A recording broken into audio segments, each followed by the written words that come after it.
Fox Wilmington investigates tonight.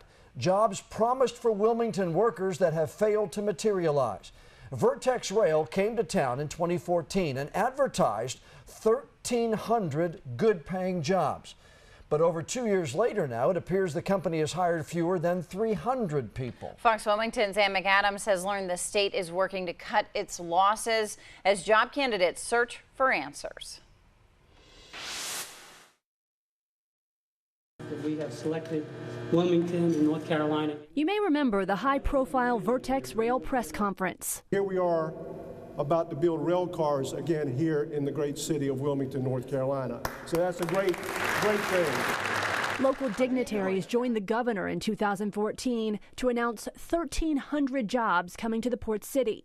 In the excitement, hundreds of thousands of your tax dollars were spent improving the roads and railway around the Vertex railcar site. And people looking to land one of those good-paying jobs went back to school to complete a state-funded, customized training program for Vertex Rail.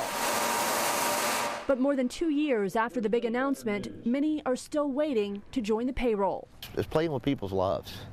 I used to work on rail cars. I have the experience. They've told me that they're very interested, but that's as far as I get with them. And to have those skills that can lead to a career that can pay the bills is very disappointing and heartbreaking when there's something going on that you can't get in there and work. Lifelong Wilmington resident Kenneth Bonham is still on the outside looking in, hoping for a job someday at Vertex Rail. He says he spent 9 months commuting to Cape Fear Community College's Burgaw campus to complete the Vertex training. He's applied again and again for a job at Vertex, but says he isn't getting anywhere. Bonham's dilemma prompted us to ask for answers. In May, when we recognized that the company was not continuing to grow, that's when we realized that we would not expend any additional customized training program dollars to support the training needs for Vertex. The change was not publicly announced, but the state now confirms they suspended the training program for Vertex Rail. Company officials are avoiding our cameras, declining our request for an interview about progress towards creating the promised 1,300 jobs. Instead, they sent us an email last month saying they no longer publish their headcount. When we closed this project, the company had reported that they had 289 full-time employees. Vertex laid off 60 employees last spring, blaming depressed oil prices that decreased demand for their rail cars. But Vertex now says they are in the process of ramping up hiring by 25%.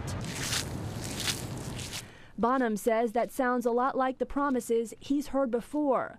Job candidates like him say they don't want to give up, but they are fearful that Vertex may have given them false hope. How does that make you feel? Desperate, because right now, I mean, I'm out of work. My wife is fighting for disability, and we have bills to pay. And, you know, I need a good paying career. That's what I'm looking for, not just any old job. And there's a bunch of people that's like me. County Commission Chair Woody White says with new and untested companies like Vertex, it is difficult to know on the front end whether they will be successful. That is one reason why the county never offered Vertex incentives, but they do continue to hope the company will do well here. Ann McAdams, Fox Wilmington.